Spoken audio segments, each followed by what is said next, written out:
E eu digo o seguinte para Alexandre de Moraes, ele tem duas opções. Ou a gente aprova a anistia aqui, ampla, geral e restrita para todo mundo, e algum parlamentar faça uma emenda para incluir ele nessa anistia, porque ele cometeu crimes ao longo desse tempo, ou a gente, da mesma forma, vai aprovar a anistia, e quando nós tivermos maioria nesse Senado, a gente vai caçar o Alexandre de Moraes. Ele vai ser impedido pelos diversos crimes que ele reiteradamente está cometendo, desgraçando a vida de centenas de milhares de famílias brasileiras. A vítima recebeu essa peça e está pedindo uma sanção contra mim. Obviamente, né? Isso não tem nada a ver com a possibilidade de eu ser presidente da Comissão de Relações Exteriores e Defesa Nacional. Desde a posse do presidente norte-americano Donald Trump, já esteve nos Estados Unidos em 3 ocasiões, eu, no caso, com o objetivo de articular com deputados republicanos a propositura de um projeto de lei para impedir o ministro do Supremo Tribunal Federal, Alexandre de Moraes, de entrar naquele país. E o próprio deputado Darrell, ele fala no Alexandre de Moraes como uma inspiração para o projeto. Hard to believe that, in fact, we as a nation, in the effort to export free speech and the ideas of freedom for more than 200 years, seemingly are slipping backwards. Right now, in Brazil, and some of this legislation comes from that specific example. É uma conduta do Alexandre de Moraes, não é minha. O representante... Basicamente, André, é compartilhar aquelas informações que a gente vem comentando aqui nas últimas semanas. A delação do Mauro Cid, as trocas de mensagens, as movimentações dos investigados com base nas antenas de celular, tudo aquilo que foi tornado público com a denúncia da PGR. Pode parecer, assim, uma mera movimentação processual, levar de um tribunal para outro, mas não é. E eu imagino que o assinante deve estar se perguntando agora exatamente isso. Por que a coligação do Lula vai mexer lá com o TSE se o ex-presidente Jair Bolsonaro já está inelegível? E é pelo seguinte, essa ação que eles querem encorpar inclui também, entre os investigados, os filhos do ex-presidente, Flávio e Eduardo Bolsonaro. O ministro Cristiano Zanin, presidente da primeira turma do STF, marcou para o dia 25 de março o julgamento da denúncia contra Jair Bolsonaro e aliados por tentativa de golpe de Estado. Bom dia, senhoras e senhores. Hoje é 14 de março de 2025, são 8 horas da manhã. Minha amiga, meu amigo, desde a posse de Trump, os Bolsonaro ameaçam o Supremo Tribunal Federal.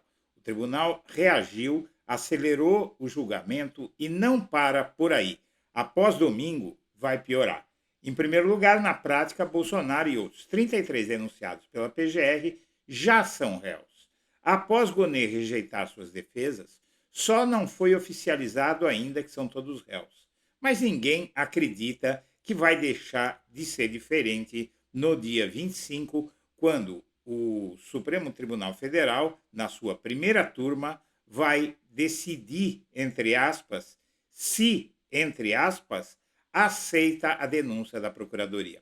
E é nessa condição que Bolsonaro conduzirá um ataque ao tribunal no próximo domingo, dia 16. Equipes jurídicas dos denunciados pela tentativa de golpe de Estado apresentaram suas defesas preliminares ao STF, que acusa o ex-presidente Jair Bolsonaro e outras 33 pessoas pelos seguintes crimes: golpe de Estado, abolição violenta do Estado Democrático de Direito, organização criminosa, dano qualificado contra o patrimônio da União e deterioração de patrimônio tombado. Depois da denúncia, Moraes intimou os acusados a apresentarem resposta em 15 dias. Apesar de as defesas terem pedido reiteradas vezes a ampliação do período, os requerimentos foram negados.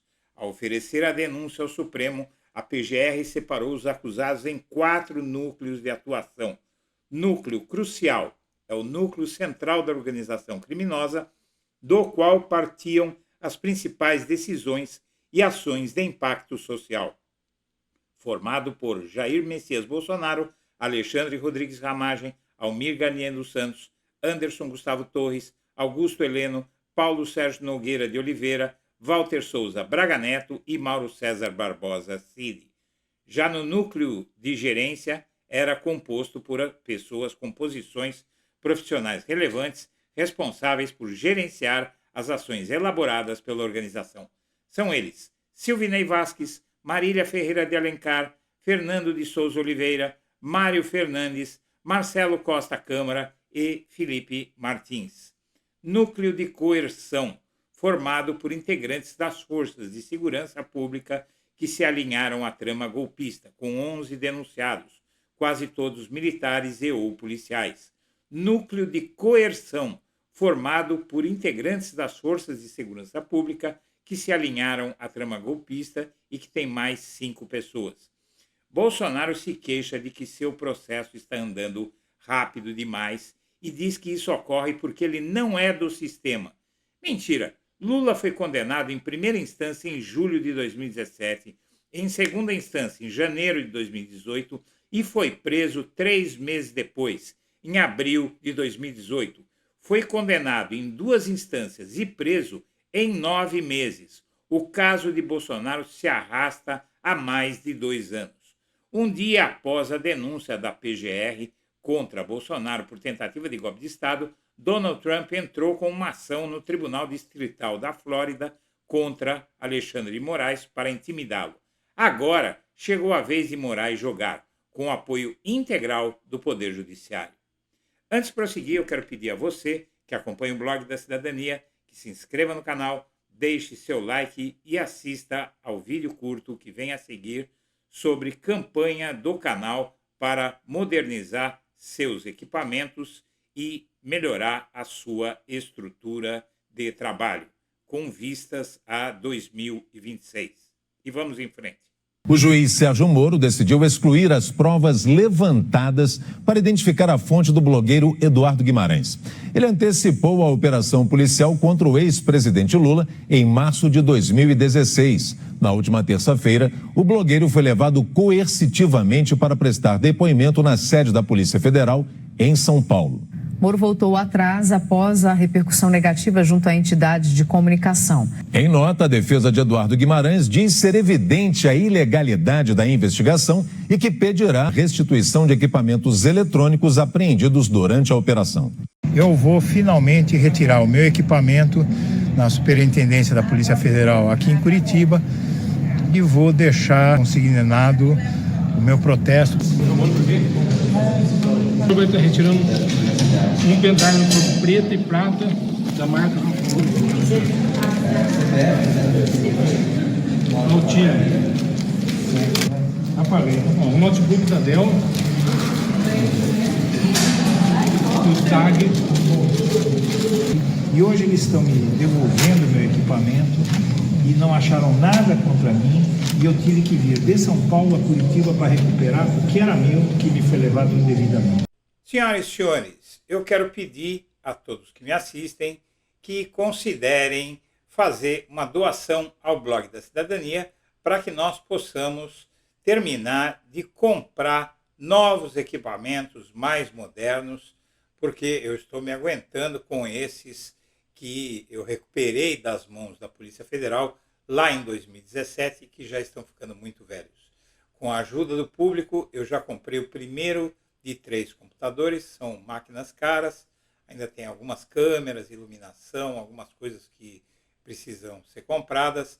E se você não tiver contribuído ainda, puder contribuir, continuar contribuindo, que a gente está fazendo um financiamento aí e vamos nos socorrer de quem nos acompanha para pagar as parcelas dessa compra de equipamentos.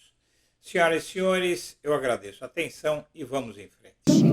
O Eduardo tem o blog da Cidadania, que é um blog muito importante, que tem milhares de seguidores, já prestou grandes serviços.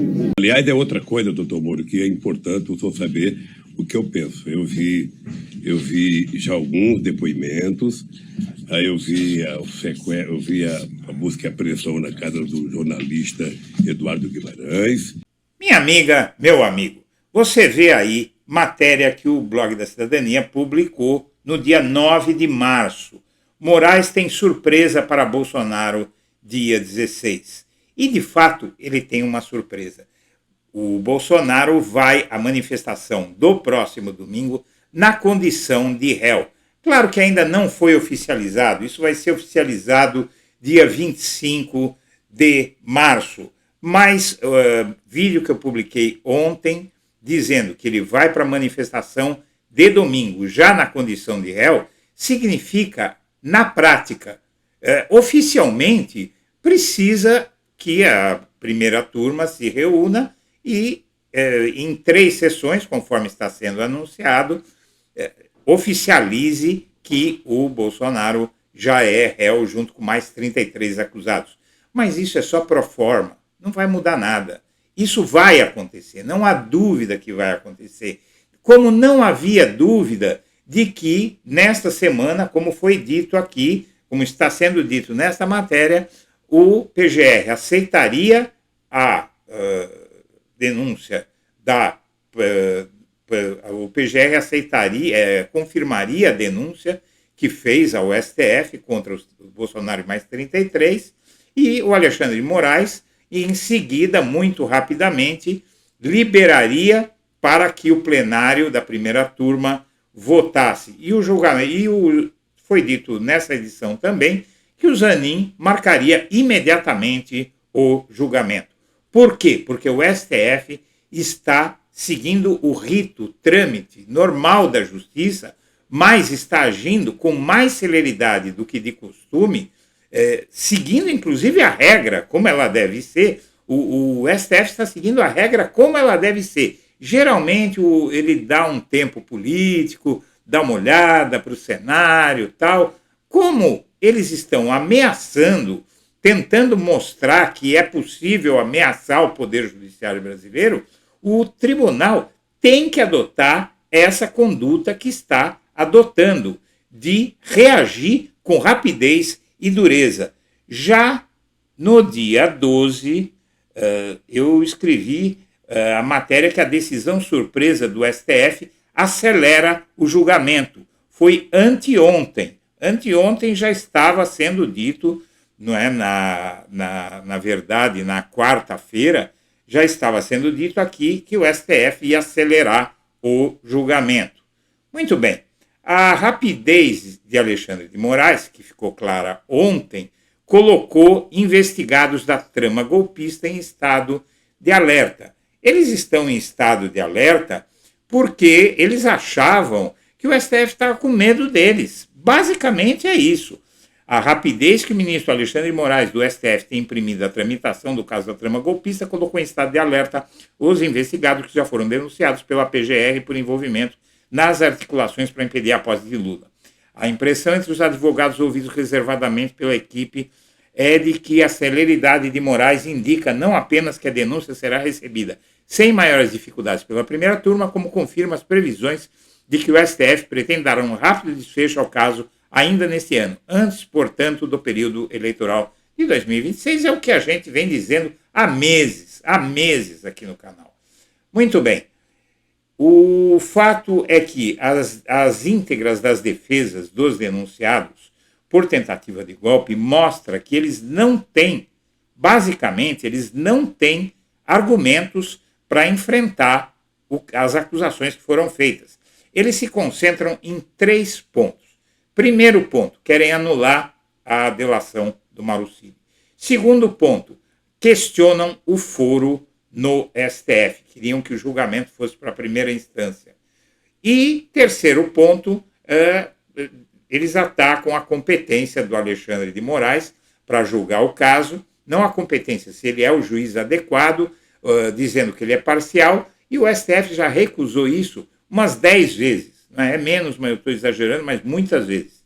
Eu não sei se são 4 ou 5 vezes. Eles vão ser denunciados, eles foram denunciados por golpe de Estado, abolição violenta do Estado Democrático de Direito, organização criminosa, dano qualificado contra o patrimônio da União e deterioração do patrimônio. E aqui no núcleo principal, que é o núcleo crucial, central da organização, do qual partiam as principais decisões de impacto social, é formado por Bolsonaro, Ramagem, o comandante da Marinha no governo Bolsonaro, que aceitou dar o golpe, o ministro da Justiça, o Bolsonaro, o Anderson Torres, o general Heleno, que foi do GSI e fez um manual para aplicar o golpe, o chefe, o ministro da Defesa, Paulo Sérgio Nogueira, que também aceitou dar o golpe, o Braga Neto, que trabalhou, que comandou os preparativos para o golpe, e o Mauro Cid, que era o laranja deles. Então aí, depois você tem o núcleo de gerência, com Silvinei Vasquez, que tentou barrar os eleitores do Lula no segundo turno, núcleo de coerção, formado por integrantes das forças públicas que se alinharam à trama golpista, tem um monte de militar, né, núcleo de desinformação, tem um monte de militar também. Muito bem. Aí o inquérito do golpe, os advogados dos denunciados fazem um périplo, ou seja, eles percorrem os gabinetes do STF antes do julgamento, tentando mudar alguma coisa. Os advogados do Bolsonaro e do Braga Neto foram aos gabinetes dos ministros da primeira turma e, entre os encontros, Celso Vilar e José Luiz de Oliveira Sobrinho, os advogados do Bolsonaro e Braga Neto, foram recebidos pelo Moraes e pelo Barroso. O Zanin, à frente da primeira turma, também foi visitado. E eles querem pedir alguma coisa que eles nem sabem o que eles querem pedir lá, não tem o que pedir. O Moraes impõe ritmo e o STF vai julgar o Bolsonaro por golpe antes do ano eleitoral. O Moraes acelerou, eu falei 1000 vezes aqui que essas ameaças que eles estavam fazendo ia gerar o efeito contrário ao que eles estavam pretendendo, que era intimidar o STF. O Bolsonaro está crente, eu vou repetir uma frase que eu tenho dito à exaustão. O Bolsonaro é um homem de fé, ele tem fé no dinheiro, ele tem uma fé religiosa no dinheiro e no poder das armas. Então, o Donald Trump, ele tem tudo isso nas mãos dele. Muito dinheiro e muitas armas. E o Bolsonaro acha que isso é suficiente para fazer um país soberano se ajoelhar, o judiciário de um país soberano se ajoelhar diante dos caprichos de um presidente gritalhão e de uns bilionários malucões. Bom, não vai acontecer nada disso e as ameaças obrigam o STF a ser mais duro, porque senão você já pensou um país de 213 milhões de habitantes em que o seu judiciário se ajoelha sob os gritos de uma potência estrangeira? É brincadeira, porque esse pessoal, Bolsonaro foi presidente da República, ele não sabe como funcionam as relações internacionais e nem como deve se portar um país. Com Bolsonaro inelegível, a coligação do Lula só serviu de instrumento, não que haja um complô, mas isso aqui já tinha sido pedido. E agora a Justiça, o STF, faz o TSE simplesmente resgatar um pedido da coligação do Lula, que foi refeito agora, mas já existia lá atrás, para que inclua o Flávio e o Eduardo Bolsonaro no plano golpista, que é um absurdo que eles não estejam no plano golpista. Inclusive um jurista, o Walter Maierovitch, disse a semana passada, tem que colocar o Eduardo Bolsonaro na trama golpista. E o Flávio também, porque ele foi um partícipe de tudo aquilo.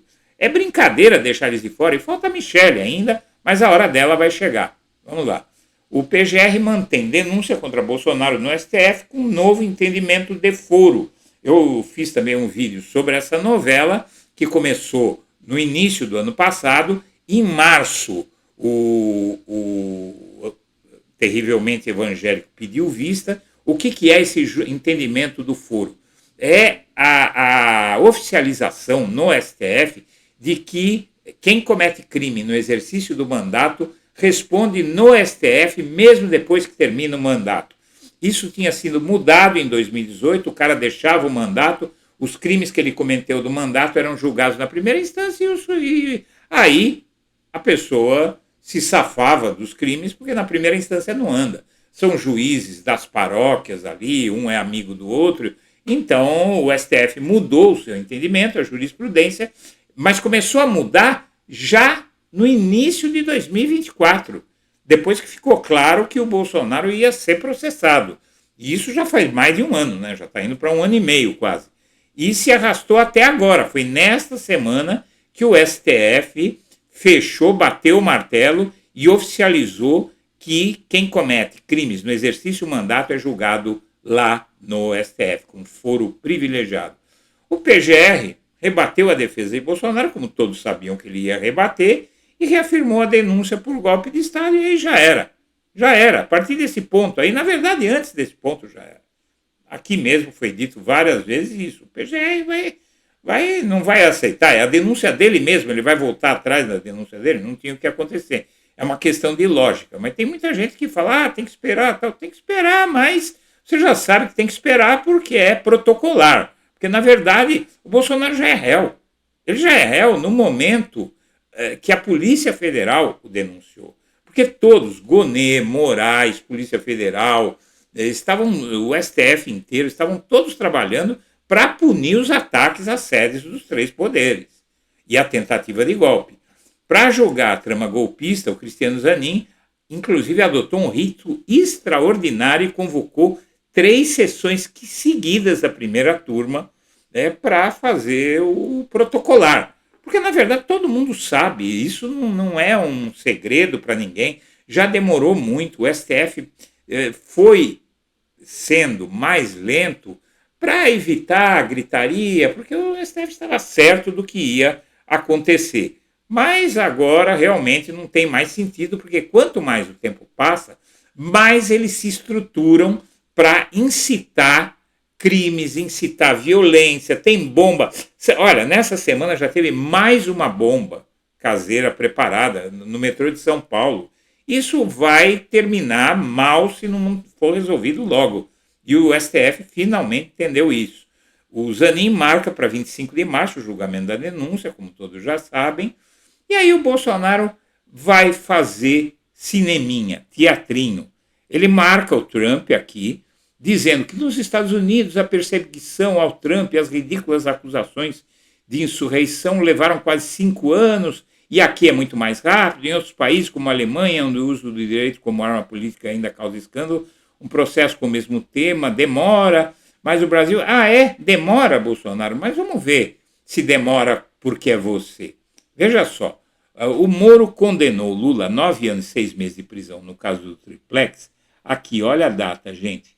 12 de julho de 2017. 12 de julho de 2017. Muito bem, isso em primeira instância o Lula foi condenado em 12 de julho de 2017. Aqui, em 24 de janeiro de 2018, o TRF4 condenou Lula em segunda instância e aumentou a pena de 9 para 12 anos. Então você tem julho, agosto, setembro, outubro, novembro, dezembro, janeiro. Em 6 meses, o Lula foi condenado em 2 instâncias. E depois passaram-se mais 3 meses e no dia 7 de abril de 2018, o Lula foi preso. Não é? Então, em 9 meses, o Lula foi julgado em 2 instâncias e foi preso. Está reclamando do quê, Bolsonaro? Bom, após a denúncia contra Bolsonaro, a mídia do Trump abriu ação contra Moraes, tudo numa tentativa de intimidar o STF. Basicamente é isso, pessoal. É tentativa de intimidar o tribunal. O tribunal tinha que reagir, reagiu e vai reagir mais. No fim dessa edição eu vou explicar para você. O Alexandre de Moraes recebeu o apoio da AJUF, Associação dos Juízes Federais, de toda a cúpula do judiciário. Então o judiciário está unido para mostrar que não se intimida. Inclusive até a justiça militar está nessa e negou o habeas corpus para impedir a prisão do Bolsonaro. O Eduardo Bolsonaro já começa a perceber que a casa está caindo, diz que há risco de Bolsonaro ser preso, pede orações não vão resolver, meu amigo. O que resolveria era ele não ter cometido crimes. E o fato é que a defesa internacional de Bolsonaro e a dobradinha com Trump continuava até agora. Agora eles pararam. Ontem não teve gritaria, teve só o Bolsonaro falando, se vitimizando lá no Twitter. Mas esse Eduardo Bolsonaro já percebeu que não vai intimidar ninguém, e o Trump também. E o Bolsonaro citou Trump para ironizar o andamento no STF da denúncia sobre a trama golpista, mas ele parou de fazer ameaça, e quer dizer, ele marcar o Trump nisso significa que ele está falando, faz alguma coisa, Trump, me ajuda, Trump. O Trump está com muitos problemas para resolver. a popularidade dele está despencando. Um agregador de pesquisa mostrou que já tem mais desaprovação ao Trump do que aprovação. Eles falam do Lula aqui, mas o Trump acabou de assumir lá e está na mesma situação. E a tendência é piorar. A economia americana está se ressentindo das loucuras que o Trump fez. Ele pegou um país azeitado, a economia crescendo, desemprego lá embaixo, e tocou fogo no país. E só quem é de direita que não sabia disso, né? Porque quem era de esquerda sabia. O PGR e o STF, quem melhor falou foi o Reinaldo Azevedo. PGR e STF seguem o rito legal. Bolsonaro e fanáticos mantêm a rotina golpista. O noticiário desta quinta, no que diz respeito ao processo da tramóia golpista, passa a falsa impressão de que algo extraordinário e formidável aconteceu. Será o que se tem é nada menos do que um ritual em que cada um cumpre o seu papel. Alguns seguem o que determinam as leis e regimentos, outros caminham segundo a sua natureza a desacreditar os poderes e, ainda que pareça incrível, continuam a praticar o golpismo, só que por meios mais oblíquos. E a gente já sabe, fazendo ameaça e tentando colocar uma potência estrangeira contra o Brasil.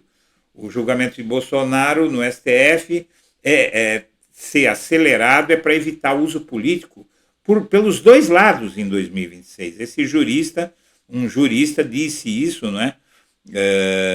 E, na verdade, é o professor advogado Renato Ribeiro de Almeida, professor de Direito Constitucional.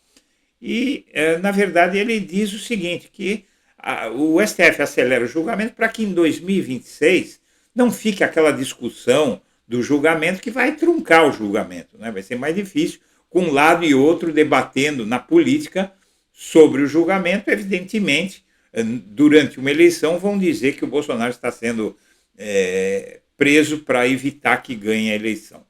Bom, além de tudo isso, com Castro e Tarcísio, o ato de Bolsonaro no Rio por anistia vai ter motociata. Esse ato, após esse ato, agora eu cheguei ao ponto, a reação do STF vai piorar. Veja só, o Bolsonaro está jogando todas as suas cartas nesse ato no Rio. Ele diz que vai colocar 1 milhão de pessoas na rua e vai fazer uma motociata. Veja, em São Paulo, no 7 de setembro, que é uma cidade que tem 12 milhões de habitantes, ele colocou só 40 mil pessoas na rua. E ele estava numa situação melhor no 7 de setembro do que agora. Agora, muita prova contra ele. E no domingo, no Rio de Janeiro, ele conseguiu, no ano da eleição, em que ele estava bombando, ele conseguiu colocar 40 mil em Copacabana. No ano da eleição, ele não vai colocar e, na verdade, o que acontece aqui? Ele vai fazer essa motociata para inflar o ato, que a motociata ele pode recrutar os membros da motociata, pagando mesmo, como ele fez durante todo o governo dele. Mas o fato é que o temor de ato esvaziado em Copacabana assombra o bolsonarismo. Assombra o bolsonarismo porque um ato flopado no próximo domingo vai ser um desastre para eles, vai ser um desastre ainda maior. Se tiver as 40 mil pessoas, ainda ele pode, porque 40 mil pessoas é pouco em termos do bolsonarismo, mas ainda é uma manifestação de um porte razoável. Mas se forem 10 mil pessoas, 5 mil pessoas, Bolsonaro está lascado. Mais lascado. Lascado ele já está, né? Mas vai estar mais lascado ainda, porque ele vai perder o discurso, né? Pelo menos ele tem hoje o discurso. E o que é que vai piorar? Na mira dos inquéritos da PF, os parlamentares, os golpistas da Câmara e do Senado, sobretudo da Câmara, eles vão entrar na alça de mira do STF. É isso que diz essa matéria da revista Veja desta semana, que mostra que depois do núcleo central do golpe, está cheio de gente no Congresso que participou do golpe e vai começar a responder. E tem mais. Após o ato de domingo, na segunda-feira, começa a questão do Eduardo Bolsonaro, da retirada do passaporte dele e também, talvez até a decretação da prisão preventiva dele e do Bolsonaro. está nos planos do Supremo e, de acordo com o que acontecer nessa manifestação de domingo, se o Bolsonaro fizer nessa manifestação de domingo o que ele fez no 7 de setembro do ano passado, ele vai ser preso imediatamente. Você escreva aí o que eu estou falando. Ele vai ter que pegar muito leve, medir muito as palavras e vai ter que evitar que o Malafaia dê aquele showzinho. Se isso acontecer, isso está estimulando ataques a bombas no país. Isso está estimulando violência. E o Supremo vai coibir isso. Assim como eu falei que ia acelerar o julgamento vários dias atrás e acelerou, estou dizendo para você, o Bolsonaro vai ter prisão preventiva. Você quer saber uma coisa para concluir essa edição? Eu prefiro que não haja essa prisão preventiva. Eu prefiro que não haja se ele ficar quieto, evidentemente, no canto dele. Por quê? Porque isso vai dar discurso para ele se vitimizar agora. Tem que fazer o julgamento, esgotar todos os recursos e prender. É isso que tem que fazer rapidamente.